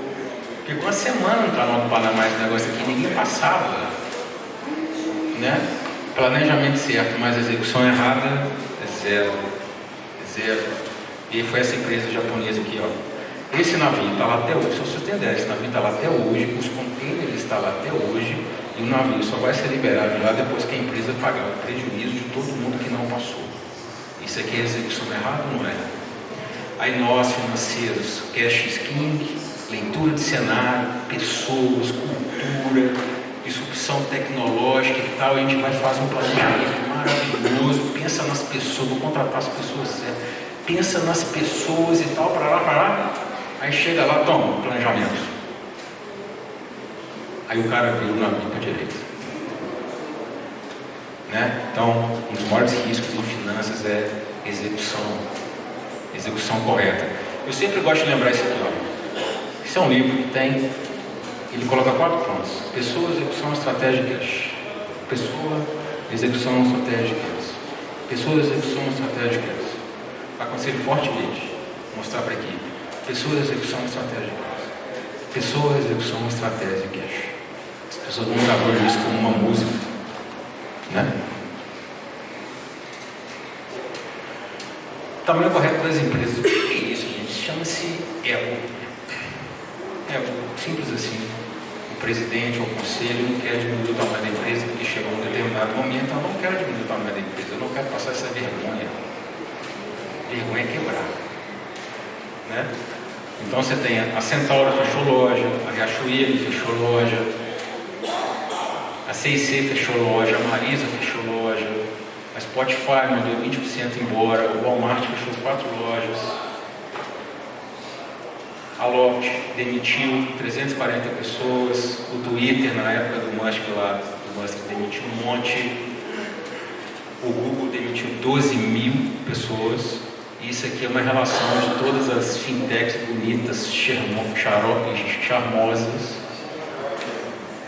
que mandaram embora. O que é isso que eles estão falando? Cash is king. Não vou ficar sem cash, preciso gerar caixa. E mandaram embora. Né? Bom, pessoal, aí outro ponto que é um risco, é não aproveitar as oportunidades. Aqui, ó, só para vocês terem uma ideia, isso aqui é a consolidação da área da saúde, que é a minha área. Todo mundo saiu comprando todo mundo, ó, tá vendo? E aqui são os 10 principais fusões que aconteceram em 2022. Aí eu sempre coloco uma coisa muito interessante. Você comprar 2 Fiat 147 não quer dizer que você vai ter uma turma, né? Você comprar uma empresa com problema, se é um problema e compra uma empresa com problema, você não vai ter uma empresa sem problema, né? Então você tem você vai ter uma touro. Então muito cuidado com isso, mas existem oportunidades enormes e isso aqui é desse ano. Já está começando novamente, esse slide é do Santander, mas né, com a fonte da Global M&A. 2023 já está começando e todas as áreas que estão se colocando. Araújo Fontes está dando show, foi eleito agora, né, um dos rankings melhores fazendo isso. Então está voltando, está todo mundo aproveitando a oportunidade. Ou é 147 comprando 147, ou é gente fazendo certo, né?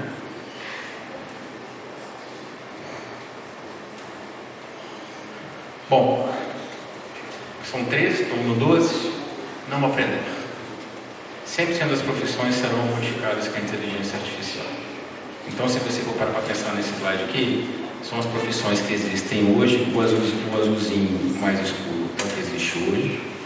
Desculpa, e o azulzinho mais claro é com a inteligência artificial que vai modificar. Nós estamos aqui, ó, menos. Olha aqui como é que faz isso. Hoje, se você falar para o ChatGPT, faz um planejamento tributário para mim, ele vai fazer. ChatGPT, faz um planejamento de expansão, o ChatGPT vai fazer. O que o ChatGPT não vai fazer? É a execução correta. É na execução correta que você vai mostrar que é bom. Mas basicamente todas as profissões, né, vão ser modificadas pelo ChatGPT. E aqui o presidente da Microsoft falando exatamente isso daí.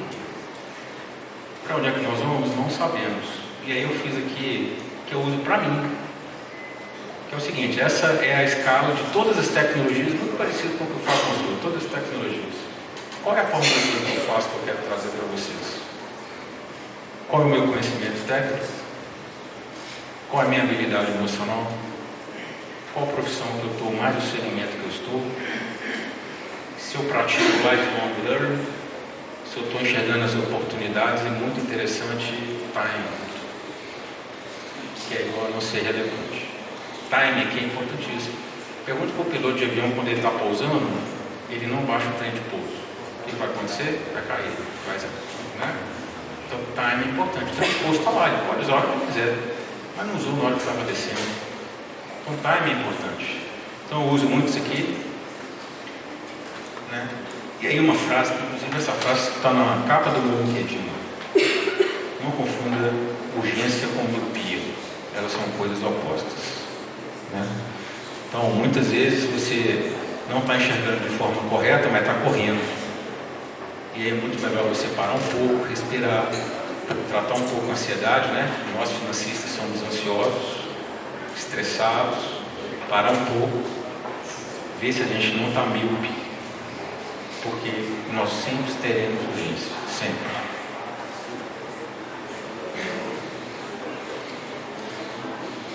E aqui eu cheguei nessa conclusão aqui, ó. A gente está muito mais tentando entender o presente do que prever o futuro. Está tudo acontecendo tão rápido, a gente está tentando entender o agora. E não está conseguindo entender o agora, você imagina o desafio que é a gente prever e fazer um planejamento de futuro. E aqui eu coloco todas as 13, né, o mercado está ali, você tem todos os 13 desafios, você tem a geração de caixa e liquidez, você tem o que separa os homens aqui, englobando homens e mulheres, né, que é o que vai fazer você ser bom, a empresa ser boa ou não, e saindo ali a vantagem competitiva, basicamente é isso aqui. Cash, estrutura de capital, que eu falei ali da questão do endividamento, leitura de cenário, manter margem, tecnologia disruptiva, pessoas certas, falta de transparência, cultura, execução errada, tamanho correto da empresa, não aproveitar as oportunidades, lifelong learning, são essas 13. Aconselho fortemente, vou disponibilizar para vocês que vocês verifiquem, né, isso daqui.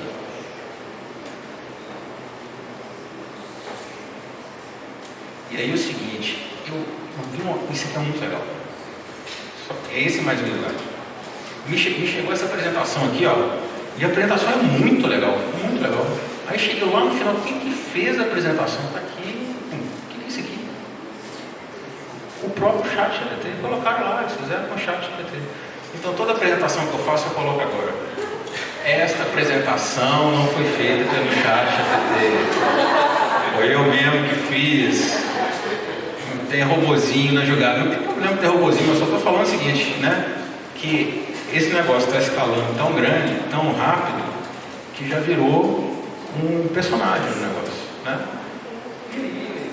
O último slide é, mais uma vez, agradecer. A gente sabe que o maior patrimônio que a gente tem hoje nesse mundo não é dinheiro, né, gente? O maior patrimônio que a gente tem hoje é atenção e tempo, né? E o que vocês estão disponibilizando aqui hoje, nos prestigiando, é a atenção e o tempo de vocês. É o maior tesouro que vocês têm. Então, eu queria agradecer mais uma vez a BAMAC, a Porsche, a Deloitte, a vocês, né, o tempo, e dizer que é uma noite muito agradável. A gente vai tomar um coquetel agora, conversar. Ainda não. Não. O que foi? Antes do nós temos sorteios. Não é uma Porsche, mas é um sorteio, um material da Porsche. Então nós vamos, eu queria chamar aqui o Antônio Carlos Carvalho, que é o gerente geral da Porsche Center BH. Salve de palmas, pessoal.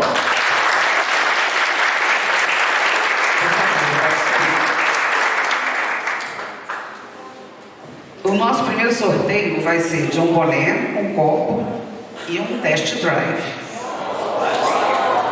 E o test drive você pode marcar aqui diretamente com o pessoal da Porsche. Então gostaria de pedir... Bem, aí eu já não sei, né? Já está rolando o sorteio, hein? Aí atrás de você. Quem foi? Quem foi? Sortear agora. Rogério Perillo Carvalho, da Floresta.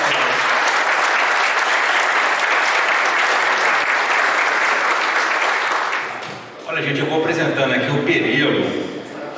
O Perillo está lá na Valorec, né, Perillo?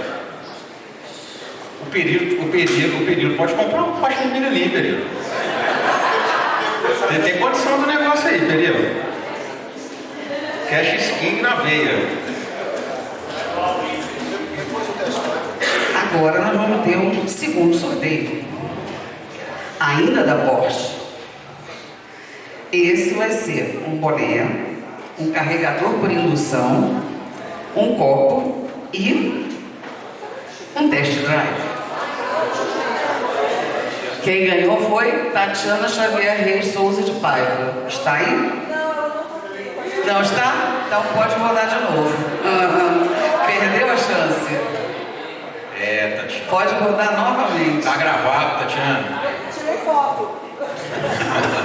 Olha, a Tati da Doppler estava achando que era ela. Tânia também não tá. Tânia Cristina também não está aqui. Também não tá. Ficou presa na PUC. Próximo. Coloca aí, ó. Ajuda, Bião. Patrick Ferreira. Cadê o Patrick? Foi embora? Ah, tadinho. Assim não vai. Gente, olha você vê, quando eu O falo... Júlio tá torcendo pra ser ele. Não, quando eu falo de time, não é isso que eu tô falando? Time é tudo, não é? É isso aí. Sorteio. Vanessa Brandão. A mamãe do ano.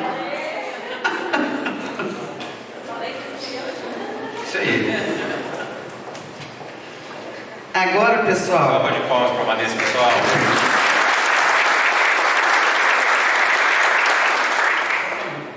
Agora eu vou sortear 2 kits do IBEF.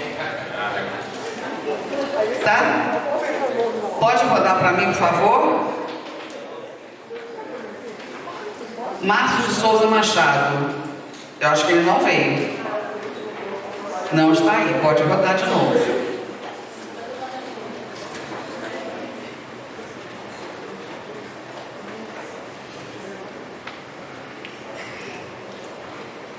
Juliana de Los Angeles.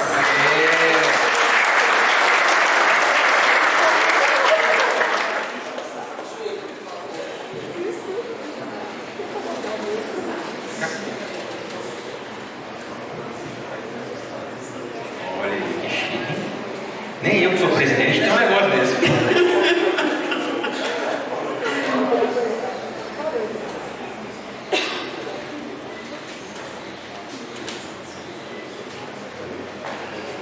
Bem, mais umzinho aqui agora, do IBEF.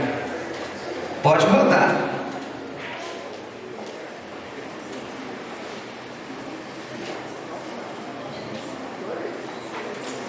Simone Rocha, tá aí? Olha!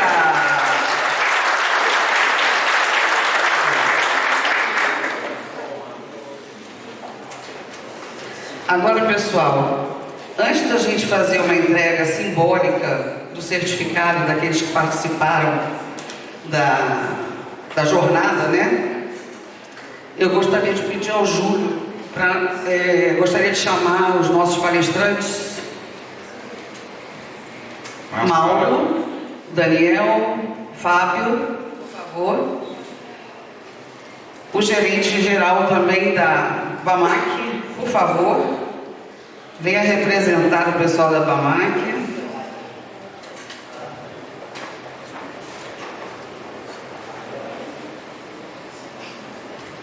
Depois o certificado está disponível, pessoal. Porque eu vou... Todo mundo, só para... Que é a entrega do certificado.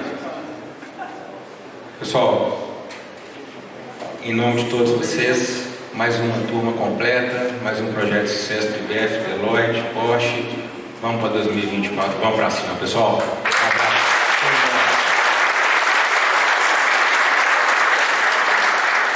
Um brinde agora para os palestrantes. Sim. Esse aqui. Só um minutinho.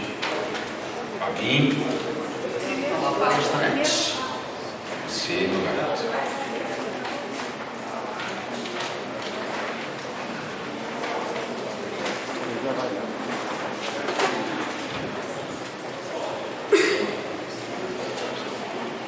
Todo mundo ganhando champanhe aí?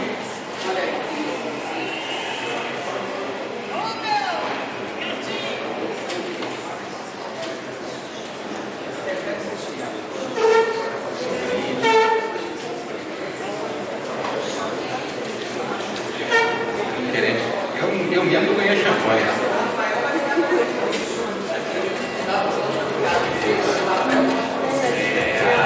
Todo mundo pegou champanhe, não? Aquele pote vermelho, então tá certo. Fazer um brinde ao encerramento desse ciclo e ao próximo ciclo, né?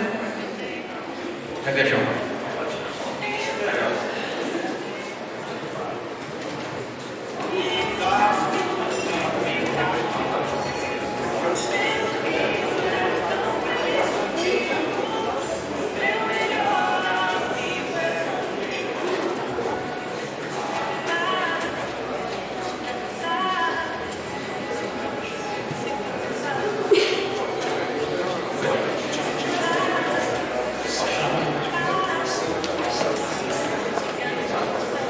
Pessoal, vamos lá? Vamos fazer um brinde a vocês. Obrigado. Vamos para cima, foi um projeto maravilhoso. Saúde! Aê. Pessoal, aqueles que participaram do projeto e assistiram pelo menos duas das palestras, o certificado já vai estar disponível ali para as recepcionistas, ali no balcão. Ok? Convido a todos, vamos comemorar, pessoal. Agora sim, vamos para o coquetel.